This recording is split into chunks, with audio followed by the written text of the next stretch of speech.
6 tapos 7 na yun.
Okay, magandang umaga po sa ating lahat.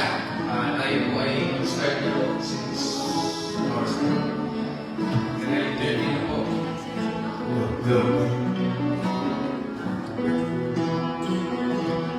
Okay, simulan po natin sa panalangin. Before po tayo mag-start, tayo po ay mag-ihat. And tayo po ay manalangin po sa Panginoon. Muli Panginoon, salamat po sa araw ito na inyong binigay sa amin, sa bawat isa po sa amin.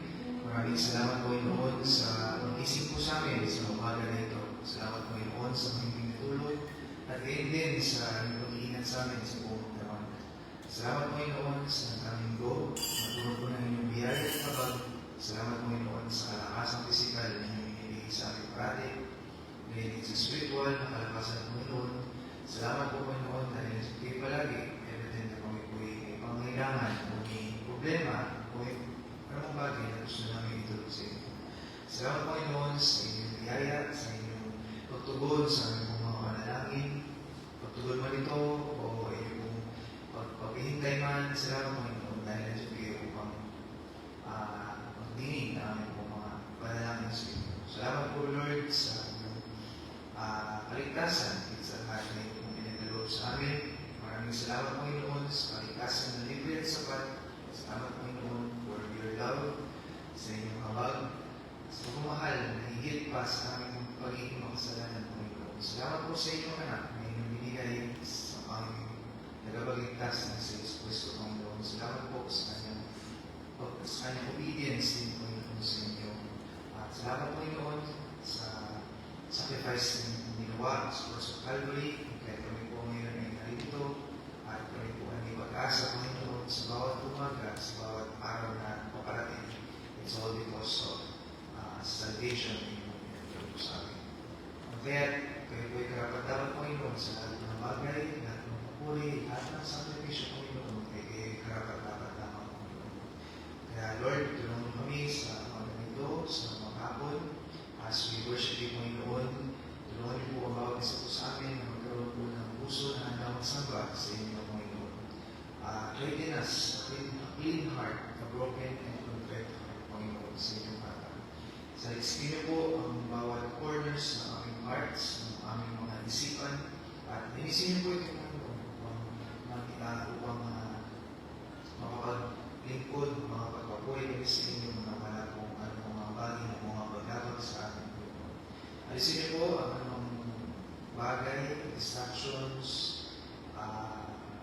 galit, alalahanin, tampo, ano man ito Panginoon, tanggalin po ito sa aming kalagitnaan, at tulungan niyo kami na mag-focus Panginoon sa inyo pong salita, sa inyo pong worship namin sa inyo Panginoon sa maghapon po na ito. At we pray na kayo po ang samahan niyo po kami, fill this place with the glory Panginoon, tapos remind din sa kabanalan ng Diyos na pinutuntahan po namin sa lugar po rin. And we pray na kayo naman glorify at pagbigyan po ng preeminence sa lahat ng bagay. Dalangin po namin sa inyo, mga men na regalitin nyo sa umaga, sa hapon, upang nasa mag-moderate, mag-lead ng awitin, at mag-preach po ng inyong salita. Please let this man, Panginoon, be with them. Ikunawa ang mauna sa kanila. Tulungan niyo po kami, for we cannot do these things, Panginoon, na wala po kayo. Kaya tulungan niyo kami. We pray for the guidance.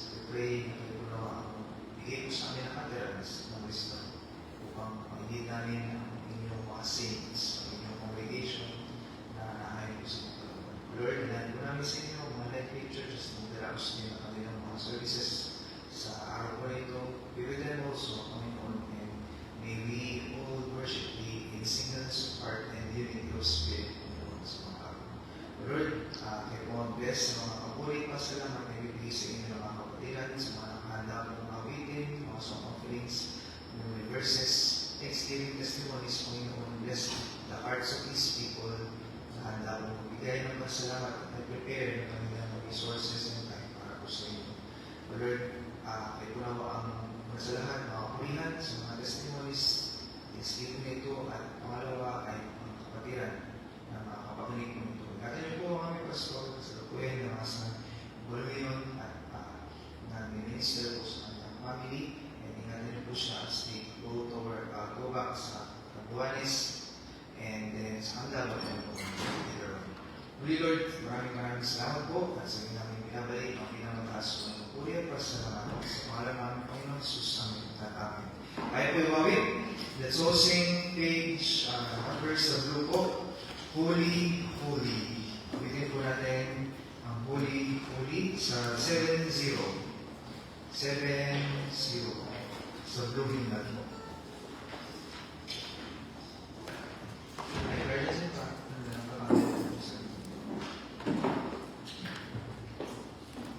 Page 7-0 po sa ating blue. Sa maroon po, siya po ay nasa page number 131. Page 7-0 po. First stanza, ready, sing. Holy, holy, holy, Lord God Almighty, early in the morning our song shall rise to thee. Holy, holy, holy,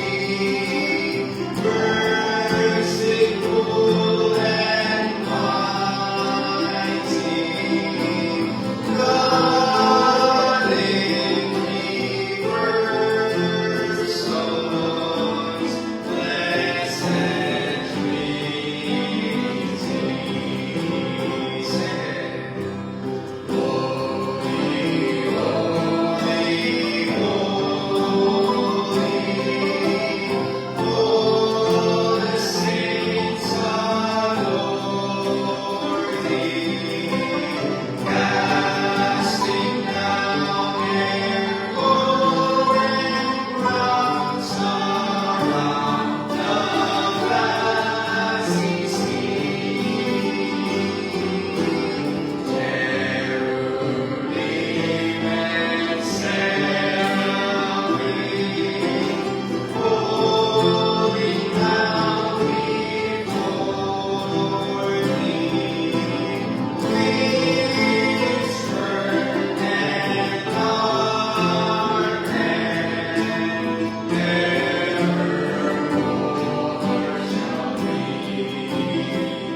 bibigay sa langit. Araw-araw, oras-oras, segundo sa Panginoon.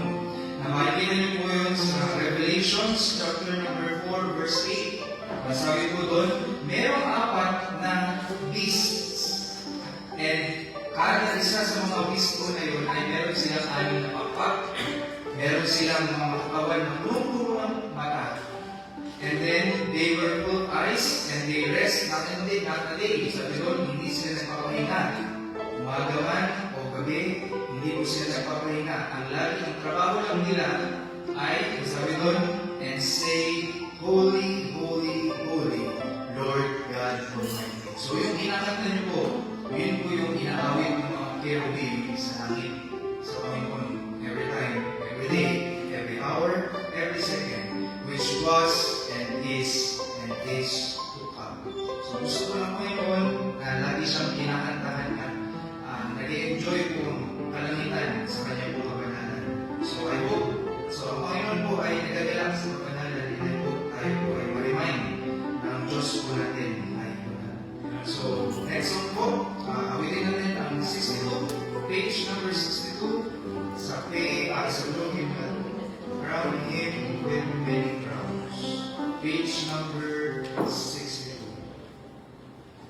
Page number 62.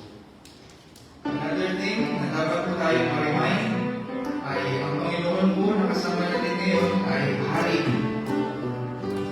Siya po ay makapangyarihan na Hari po. And siya po ay dapat papurihan at bigyan po ng korona, ng honor sa lahat ng bagay. Okay? Pero saan po kayo makakita ng hari na namatay po para sa atin? Saan po tayo nakakita ng hari? Sinakripisyo ang lahat na meron siya para lang po iligtas ang pagsalanan na kagaya natin. Para lang iligtas ang isang tao na lagi siya kinakalimutan. So wala po kayo makikita ng hari na gano'n. Kaya dapat po siya, sabi sa awitin, ang koronahan ng lahat ng korona na pwede po natin ibigay sa kanya. So po ay dapat. Page number 62, first stanza po,